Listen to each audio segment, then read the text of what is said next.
What's up, gun hipster nation, or gun hipster world, because there are gun hipsters everywhere in the world, as I've seen from my my website traffic. But today I've got an obscure one to share with you. Definitely a hipster gun of hipster guns. This is the Mauser M2, made by SIG Arms in the early to mid 2000s. I believe this one was made in 2003 or 2004. This is one that has always, you know, kind of piqued my curiosity. It's something that has always been kind of in the back of my mind, like, oh, it'd be cool to try one of those. I wonder what those are like. I finally just buckled down and decided to buy one, and they're not terribly expensive. You know, you can, if you go on Gunbroker, you can usually find one or two of these floating around on any given time, and they're, I don't know, they're often less than like $500. So I figure, yeah, I'll try it and mess around with it, see if I like it, and tell you guys about it. This is a rotating barrel action gun, and if you check out my review of the Beretta PX4, you know, I talk a little bit about, you know, the benefits of the rotating barrel and why I think you know, having a rotating barrel makes a nice shooting gun. And SIG designed this at a time when, you know, the Beretta Cougar was in production, and I think they were kind of transitioning from the Cougar to the PX4. So I don't know, maybe SIG's intent was to kind of have something that would compete with the Beretta rotating barrel actions. You can see here, hopefully you can see, but you see it has a rotating barrel, you know, a lot like the Beretta guns. And you know, the lug setup is a little different versus the Beretta, but same idea.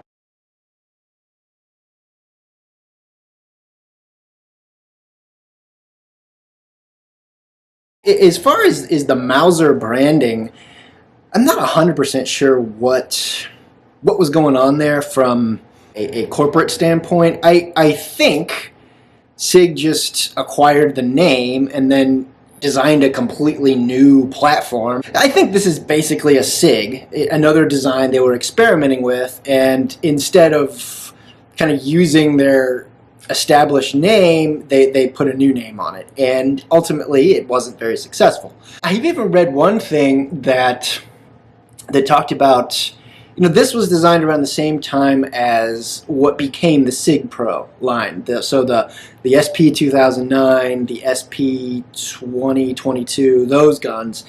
And I read something, it was just kind of a theory, that maybe this was a candidate for what became the SIG Pro. Ultimately, though, I think this gun has some shortcomings that prevented it from really moving on into maturing into something that had real staying power in the market. I'm a fan of new ideas and different approaches in handguns. I like that. It's cool to see different ideas coming to life, but ultimately I think the execution on this left some things to be desired, and there are some good things about it, I will say that, but it's ultimately, it's just an okay pistol. This is in 40. These came in 45 and 40. The gun was designed in 45, so it has the dimensions, the magazine dimensions, the grip depth, and chamber depth and everything. That's all laid out for a 45 size cartridge. Basically what they did to make the 40 version is,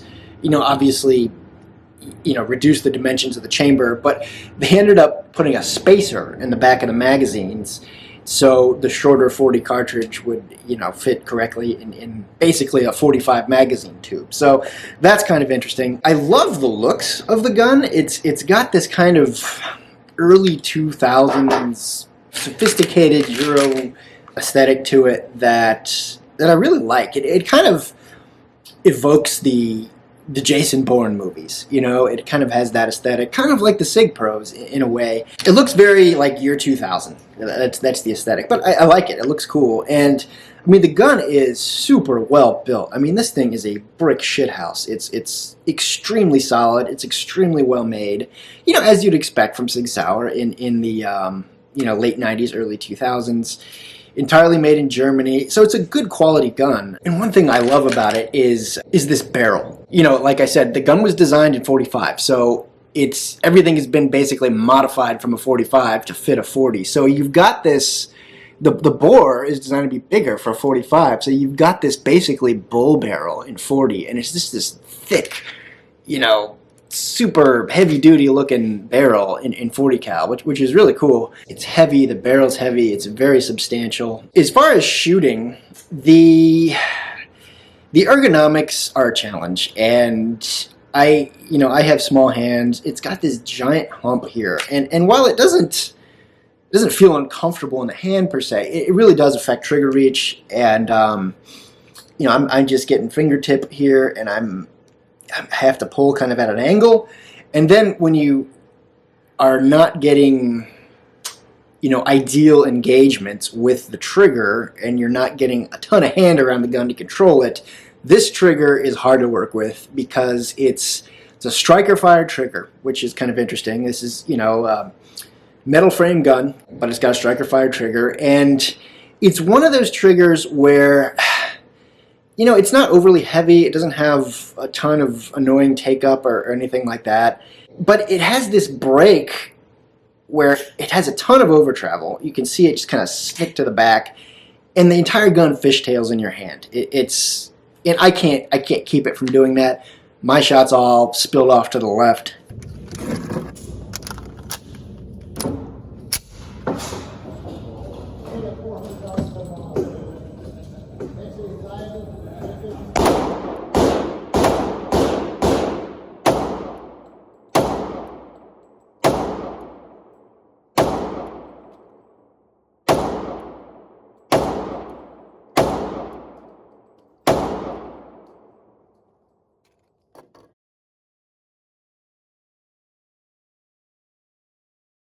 Now it grouped pretty well. You know, I would get good solid groupings with it. I think the gun's plenty accurate, but I just couldn't, between the grip and the shitty over travel-y fishtailing trigger break, I couldn't keep my shot centered. It just was never going to happen.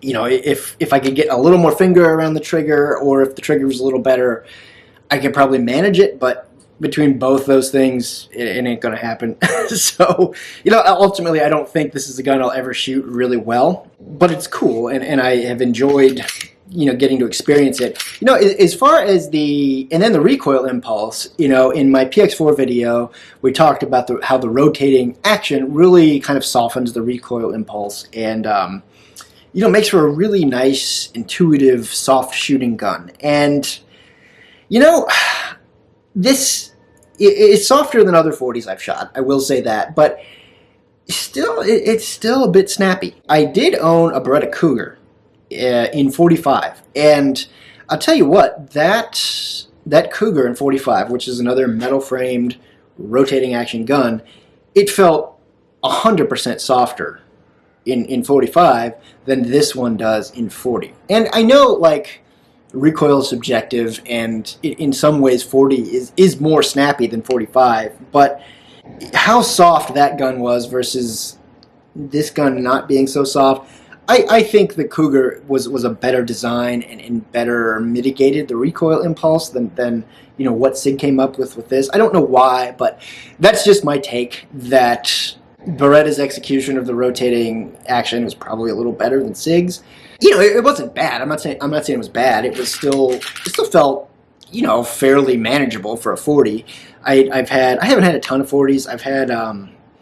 I had one of the Smith & Wesson compact 40s. It was a Shorty 40 actually, and that was more snappy than this for sure. So one thing I noticed on the action of these guns is that they actually rotate in opposite directions. So looking at the Mauser here, looking at its action, doing this one-handed is a challenge, but you can see, you know, the lugs tip toward you there. And then if we look at the Beretta PX4, it tips away from you. Try to get that a little better. Yeah, so it tips away from you there. And what's interesting is that this means the Beretta's barrel is rotating against the twist of the rifling. So the rifling's clockwise on both of them, and then the barrel is rotating counterclockwise on the Beretta, so it's kind of opposing the twist of the rifling, whereas on the Mauser it's twisting with the twist of the rifling. So, you know, I'm not an engineer. I can't tell you exactly what the physics of everything is, but it stands to reason that the barrel rotating against the rotation of the rifling, the projectile's rotation, essentially, might counteract some of the torquey feeling of the recoil impulse. And, you know, maybe that's why, at least in my experience, in my opinion, the Berettas seem to attenuate the recoil impulse a little better. They seem to just feel a little bit more stable and a little bit softer than what I experienced in the Mauser. I've got my PX4 here on the right, and then I've got the Mauser M2 barrel here on the left. So if you look at the bottom, this part here is the lug that rides in the angled cam track in the frame of the M2, whereas they kind of do it opposite on the Beretta, where you've got the cam track in the barrel itself, and then the nub, which is analogous to this really on the Mauser, that's in a separate block that hooks into the frame here on the Beretta. So I can't say which one's better, but I in my experience, the Beretta's rotating barrel guns seem to shoot a little better, seem to shoot a little smoother. But this is neat. And then you have, of course, the different lug setup on the top, and those correspond to recesses in the slides of each gun. So here's how the cam track in the M2 works. You can see the slant there is in the slanted cam path is there in the frame, in this little insert, which I guess is a steel insert in the aluminum frame, and then this central lug on the bottom rides in that, and that's how the barrel turns. It's I'm just trying to do it with my hand. It's not captured by the slide, so it's a little loosey-goosey, but you can feel it turn in there as the slide would recoil. And then, trying to do this one-handed.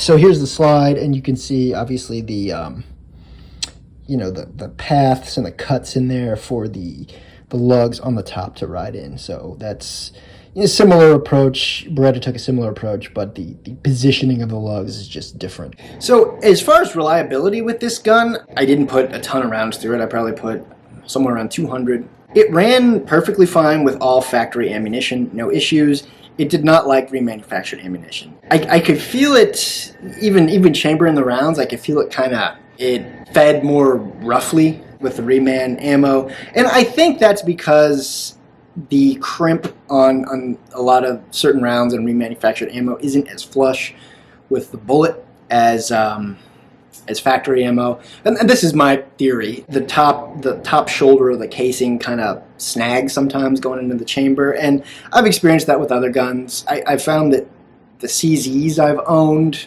don't like remanufactured ammo either, and they're good guns and they run fine on factory ammo, but both CZs I've owned wouldn't take remanufactured ammo, and I think it's that same issue. They just get hung up going in the chamber. I think you're gonna be fine as long as you use decent ammo if you grab one of these, but I wouldn't necessarily trust it for with reman ammo. Also, this gun has kind of a weird safety, which you don't see too often. or you never see. I've never seen a safety like this. It's got the safety on the back. You know, to the left is fire, and to the right here is, well, I guess left to right, depending on how you're looking at the gun. But you have it on safe. You flick it over to your left, and then you're on fire there. And it's a little counterintuitive. I mean, it's not too bad. People always, if anything's not a 1911 safety, they like can't handle it. But I mean, that's all you got to do. This is a striker fired gun, and the trigger's not as light as, you know, some of the modern striker fired guns like PPQs and PP9s. But I'd still probably use it if I was going to carry this gun. And they do build this gun as a double action trigger, double action only trigger. And they kind of do with Glocks too, but you know, anything short of a real double action trigger pull, I'm going to want a safety. I'm kind of glad they put it on this one, so there is that. Yeah, ultimately, it's a cool gun and a cool period piece, and I'm glad I got a chance to mess around with it and just see what it was all about. I don't think I'll end up keeping it. I'll probably put it for sale here soon. But I wanted to show it off on the channel. Interestingly, you know, this is one of those obscure guns where I figured, oh, I'm going to have like one of the only videos on it. But 2 other videos from fairly popular YouTubers came up on this gun recently. One was Ebomi. He had a short on it. He's been a mainstay of YouTube gun stuff for years. He was showing off one of these. And then another guy I want to give a shout out to, his channel is called The Bucket Shall Not Be Infringed. And he just, I don't know, a week ago, he posted his video on this. He seems to like the same kind of guns I like, and I traded some comments with him on YouTube. Seems like a really cool guy, you know. He's got an HK P9S and some of the other guns that I have too. So I think we're kind of on the same hipster gun wavelength. So check out his channel. If you like my stuff, check out his channel. The Bucket Shall Not Be Infringed is his channel. I think you'll like some of the guns he shows too. Speaking of the HK P9S, that was what I previewed next, or what I previewed as the gun I was going to review next. That is going to be delayed because here's my P9S. I attempted to do the buffer install, you know, replace the buffer in mine, and I couldn't get through it. So this is the state my P9S is in right now. Here is the buffer housing and the buffer and the screws and everything.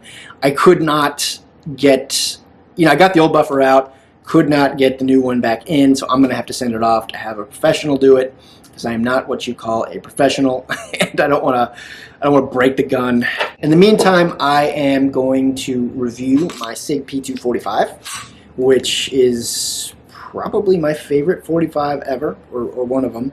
So I'll be reviewing that first. And so look for that, I don't know, in a couple weeks. This is my quickie review of the Mauser M2. You know, check out hipstertactical.com for written reviews on a lot of these interesting guns. There won't be on this one because this is just one of my short reviews that I'm doing just on YouTube. But yeah, check out the website if you want to see some written reviews on some of my other interesting hipstery guns. And until next time, this is Hipster Tactical, and I'm Matt.